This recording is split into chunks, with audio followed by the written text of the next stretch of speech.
인사 시간도 맞습니다. 여러분의 시간을 낭비해드릴 느리지만 쿨한 과학. 아니 이번에 잘했는데. 잘했네. 야, 근데 뭔가 재밌다. 이거 뭔가 재밌다. 인사 시간도 맞습니다. 여러분의 시간을 낭비해드릴 느리지만 쿨한 과학. 랩미팅입니다. 반갑습니다, 교수님들. 반갑습니다. 따단, 오늘 새로운 게스트 그러니까요. 분이 오셨잖아요. 네. 이 시대 최고의 지성. 소개 좀 부탁드리겠습니다. 오늘 게스트. 저는요 지금 미국 MIT 미디어랩에서 박사과정 유학 중인 최경윤이라고 합니다. 오. 야, 네. 일단 MIT 미디어랩이 어떤 곳인지 잘 모르시는 분이 있을 것 같아서 그게 어떤 곳인지 설명을 좀 드리려고 슬라이드를 몇 개 준비를 해봤어요. MIT 공과대학이죠. 거기에 있는 하나의 과에 속해 있는 미디어랩이라는 곳이고요. 저 건물 전체가 이제 모든 미디어랩에서 연구하는 모든 연구원분들이 연구를 하는 곳입니다.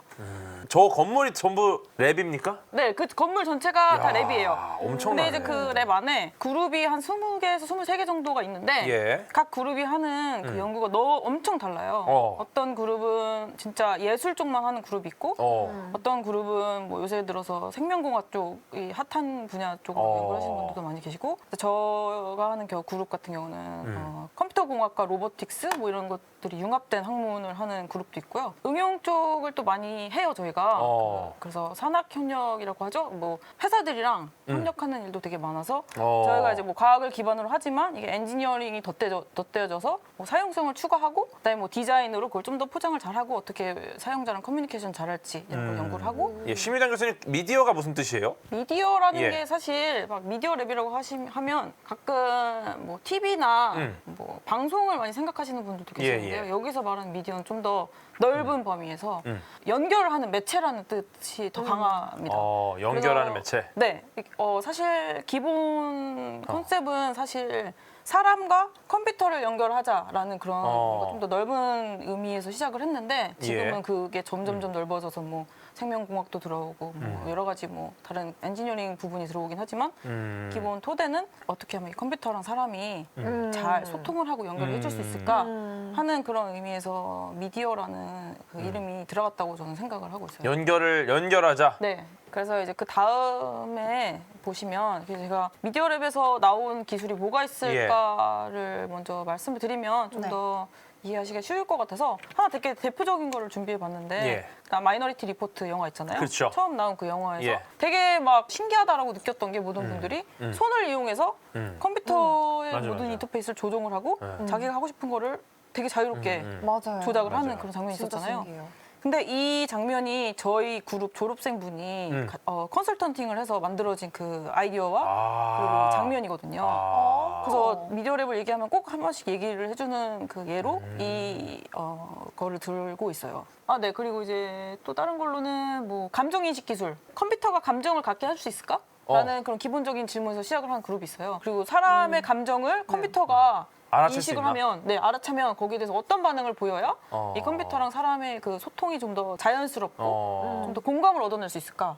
그런 질문에서 시작을 한 그룹이 있는데 그 그룹에서 만든 기술 중에 하나가 지금 첫 번째로 보시는 것처럼 감정 인식 기술이에요. 그래서 뭐 핸드폰 카메라로 인해서 그냥 표정만 보고 이 사람은 뭐 분노 게이지가 몇 정도고 곧 나를 집어 던지겠구나. 네, 약간 그러면 그런. 알아서 방어막을 만들어 놓는 거지.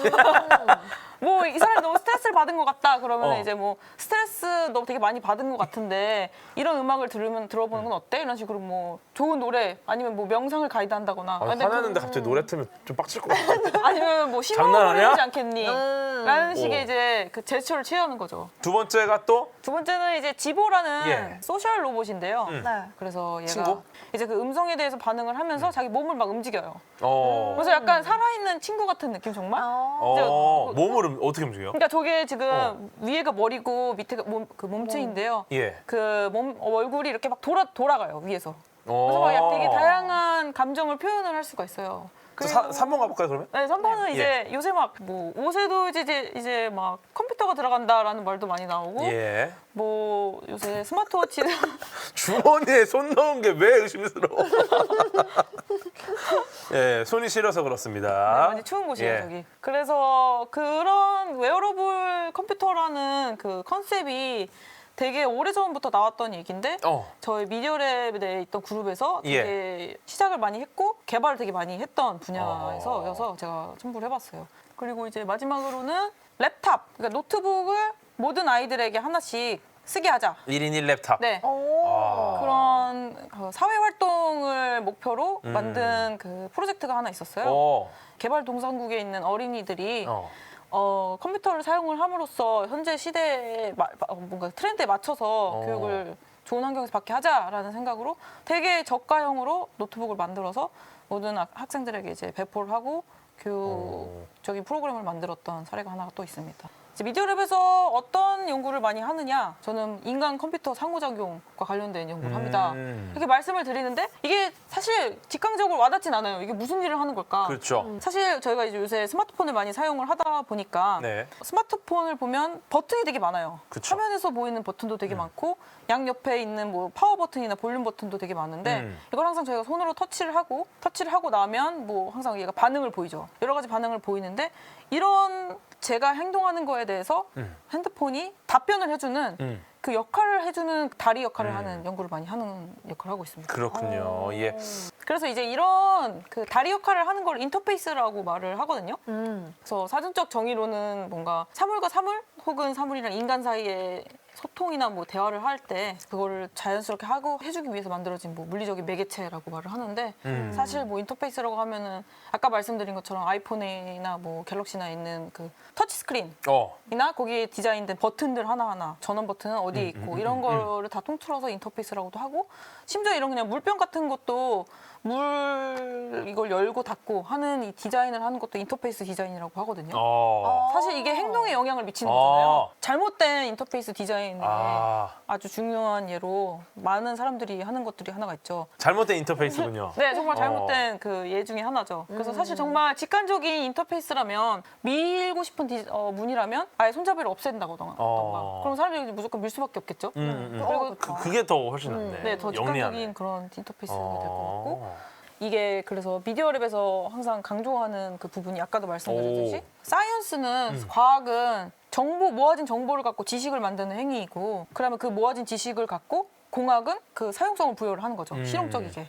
거기에 뭐 사람들이 더 사용할 수 있게 그 정보를 바탕으로 지식을 바탕으로 그 다음에 그걸 갖고 이제 디자인으로 넘어갑니다. 디자인에서는 이 제품을 갖고 사람들이 어떻게 더 잘 사용을 할 수 있을까? 사용자와 더 가까이 돌아가서 이 사람들이랑 커뮤니케이션을 도와주는 역할을 하는데 필요한 게 디자인이에요. 그래서 디자인에서는 이렇게 만들어진 사용성을 갖고 사람들의 행동을 바꾸는 역할을 합니다. 그럼 이제 그 행동을 베이스로 아트, 예술에서는 행동을 갖고 새로운 표현을 해내는 거예요. 뭔가 이 사람들의 행동을 관찰을 하고 이 사람들의 인식을 어떻게 하면 바꿀 수 있을까라는 생각을 하면서 그걸 바꾸면서 새로운 또 정보를 만들어냅니다. 그럼 이 정보를 갖고 또 과학이 갖고 가서 새로운 지식을 만들어내고 그래서 이게 계속 이렇게 돌고 도는 순환되는 거군요. 사이클이라고 해서 아트의 역할이 되게 중요하다고 하는 것 같아요. 저희 랩에서는. 예. 그래서 이제 이게 현재 이제 사람들이 컴퓨터를 사용하는 모습을 보면 스크린 하나가 있고 밑에 키보드가 있고 마우스가 이렇게 하나가 있잖아요. 그러면은 이걸 사용하는 사람을 컴퓨터 입장에서 사람을 봤을 때 컴퓨터는 우리를 어떻게 생겼다고 생각을 할까? 라고 생각해서 그린 그림이에요, 이게. 근데 이제 이렇게 봤을 때는 사람 입장에서는 되게 아쉽죠. 그렇죠. 우리는 손도 두 개가 있고 사용할 수 있는 범위가 되게 많은데 맞아요. 컴퓨터 입장에서는 우리를 이렇게 보니까 예.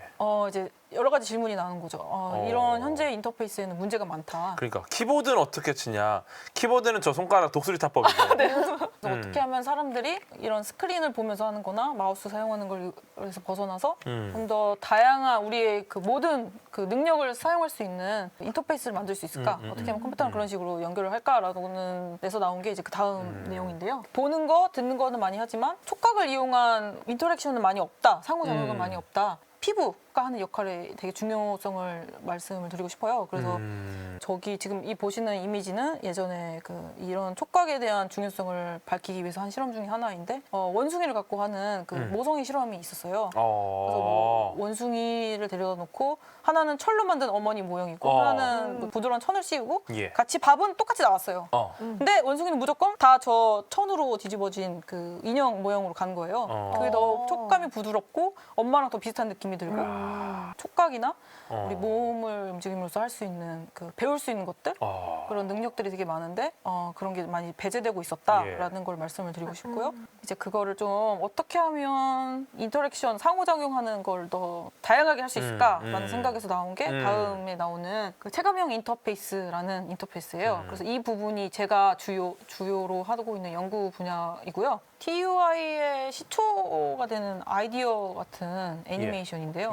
이게 92년에 한 디자인 스쿨 학생분이 컨셉을 내놓은 애니메이션인데 자동 응답기를 디자인을 한 거예요. 근데 우리가 생각하는 자동 응답기랑 다르게 자동 응답기는 옛날에 보면 뭐 음성으로만 계속 메시지를 주고 받았잖아요. 근데 얘는 하나 전화가 왔을 때 우리가 하나를 놓치면 구슬이 나와요. 색깔별로 다르게. 그러면 이제 구슬이 나오면 딱 집에 돌아왔을 때 구슬이 몇 개 있는 걸 보고 이만큼의 전화가 왔었구나라고 먼저 파악을 한 다음에 다시 일일이 이 사람들이 어떤 내용으로 나한테 전화를 했나 보고 싶으면 구슬을 집어다가 위에다 올려놓는 거예요. 그럼 이제 그 사람이 했던 얘기가 다시 재생이 되고 그다음에 이거를 나한테 온 거네 하면 내 이름이 써있는 접시에 넣는 거고 나한테 온 게 아니다 하면 다른 사람 이름 접시에 놓고 나중에 이 사람한테 전화를 하고 싶으면 이 구슬을 집어다가 다른 전화기에 올려놓고 전화는 알아서 가는 거죠. 그래서 이게 약간 처음에 그 TUI 인터페이스의 컨셉을 되게 잘 보여준다고 생각을 하는 게 버튼을 이용해서 조작하기 힘드는 게 아니라 딱 보면 누구나 사용하기 쉽게 만드는 거예요. 이건 잡아서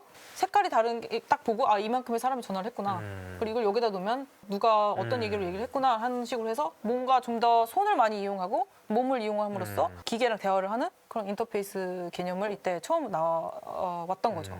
그래서 이제 여기에서 많이 영감을 받아서 저희 이제 그룹에서는 하는 것 중에 또 하나가 샌드스케이프라는 새로운 인터페이스를 또 만들었어요. 이게 모래로 만들어진 인터페이스거든요.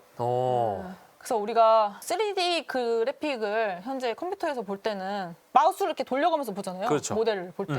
근데 그게 되게 우리 눈으로 보기에는 되게 어려울 수 있어요. 한 번에 알아보기에는. 근데 만약에 그 모델이 직접 여기 책상 위에 있었다면 실제로 모래로 저렇게 있으면 이해하기가 쉽겠죠. 아무래도 이게 어느 부분에 있고 자동차 모양이 있다고 해도 스크린으로 모래구나, 보는 것보다 그냥 모래예요. 근데 이게 그때 2002년도에 나온 그 컨셉이었는데 이게 모래를 만지면서 컴퓨터에서 보여진 3D 모델을 조정을 하는 거죠. 산을 만들면 3D 모형으로 산이 만들어지고. 그럼 저거를 움직이는 대로 컴퓨터에 모델링이 된다는 거예요? 네, 그렇죠. 혹은 그 반대로 뭐 컴퓨터에서 이건 반대는 안 되고 이게 그냥 인풋만 되는. 반대가 되면 이제 모래를 이렇게 만져줘야 되는데. 네, 그렇죠. 쉽지 않은 기술이죠. 모래가 움직여야 되죠. 알아서. 그러니까 쉽지 않은 기술이니까. 여기에서 발전을 해서 이제 그 다음으로 나온 그 프로젝트가 이 영상이에요. 아까 저희가 말한 것처럼 모래는 움직일 수 없잖아요. 그래서 만약에 이 모래가 움직일 수 있으면 어떨까라는 생각에서 우리 보시면 스크린을 보면은 나오는 이미지를 픽셀로 표현하잖아요. 그 픽셀을 하나하나를 저렇게 물리적인 핀으로 표현을 한 프로젝트입니다.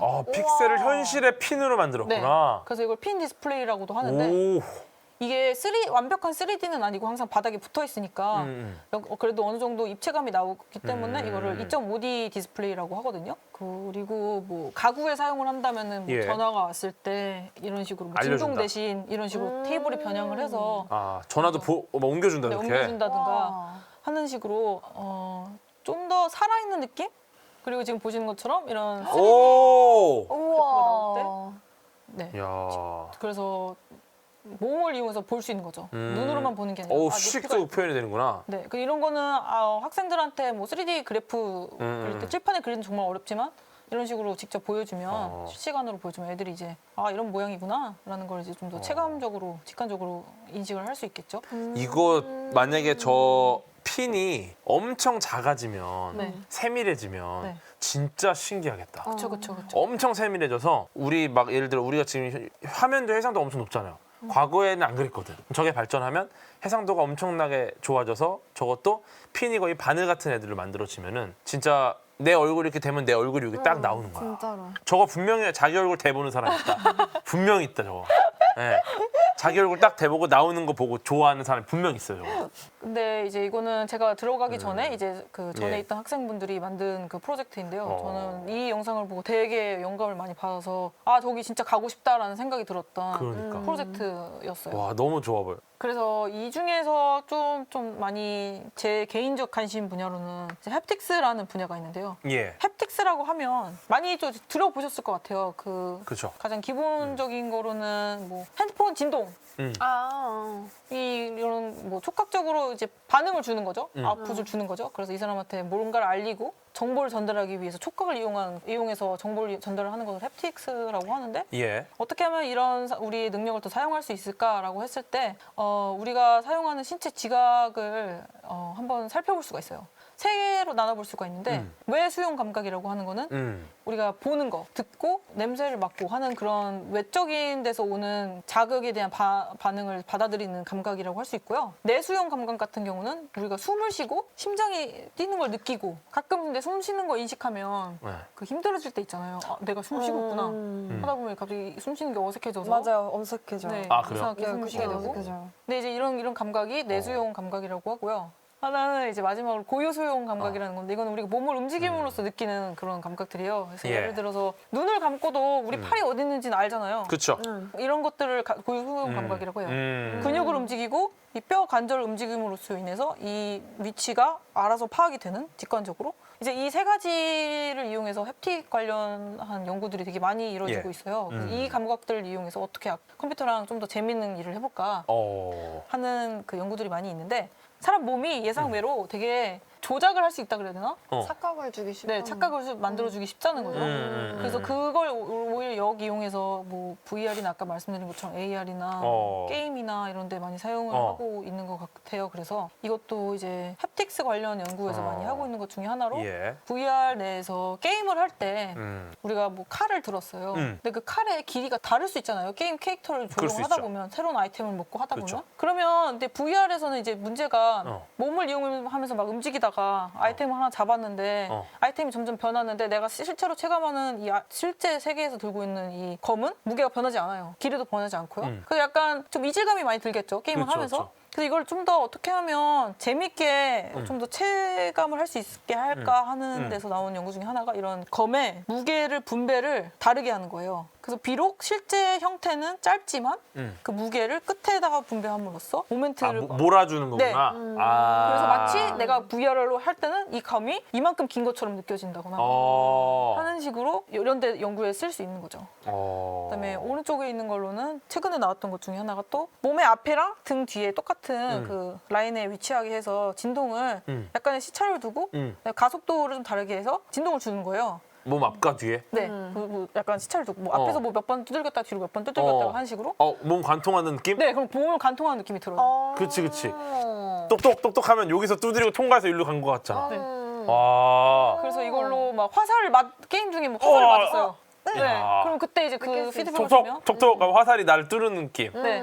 되게 예. 재밌는 그 햅틱을 이용한 이 연구들이 많이 이루어지고 있고 그래서 이제 다음 얘기 드릴 거는 인공의수 관련한 얘기인데요. 이거는 제가 미디어랩 오기 전에 했던 연구 중에 하나인데 촉각 피드백의 좋은 예로 몸의 한 일부분을 잃으신 분들한테 되게 좋게 사용할 수가 있어요. 컴퓨터랑만의 그 게임이나 이런 것뿐만 아니라 의학적으로도 되게 많이 사용될 수 있는데 저희가 이제 실험했던 것 중에 하나가 문제가 아까 제가 말씀드린 것 중에 고유수용 감각이라는 게 있었죠. 네. 몸을 움직일 때 내 몸이 어디 있는지 아는 느낌. 근데 이제 문제가 예를 들어 손을 잃으신 분은 이 부분 여기부터 잃었다고 치면 예. 몸을 움직일 때 관절이 여기에서 끝나요. 그렇죠. 그래서 내 이 끝 손이 어디 있을지를 예측을 못한단 말이에요. 봐야 알 수 있는 네, 거죠. 봐야 알 수 있는 그렇죠. 거죠. 의수를 비록 꼈다고 해도 눈을 감으면 이 의수 끝의 위치가 어디 있는지 확실히 알 수가 없어요. 그래서 이제 여기서 피드백이 되게 중요하다는 게 뭐냐면 이거 되게 간단한 피드백이었어요. 그냥 저희가 만든 의수 손가락 끝에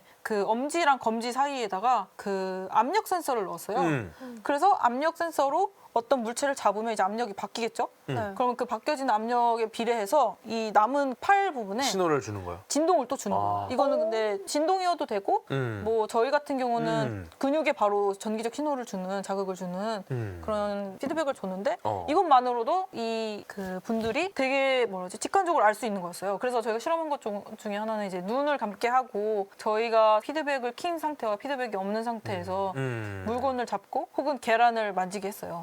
그래서 눈을 감고 실험을 했을 때 피드백 피드백이 있는 경우 물컵을 꽉 새겨지는 거에 대한 그게 줄어들었고 뭐 계란을 깨트리는 것이 적었다라는 걸 저희가 연구로 했던 것 중에 하나인데 그래서 여기서도 이렇게 피드백이 중요하다는 것이 나옵니다. 그래서 이런 게 근데 이런 피드백을 갖고 있는 디바이스를 계속 오랫동안 사용을 하다 보면 이 사람이 이제 여기 익숙해져서 그 고유 수용 감각이라는 거에 대한 잃어버린 그 감각을 다시 찾는데 되게 큰 도움이 많이 될 수가 있어요.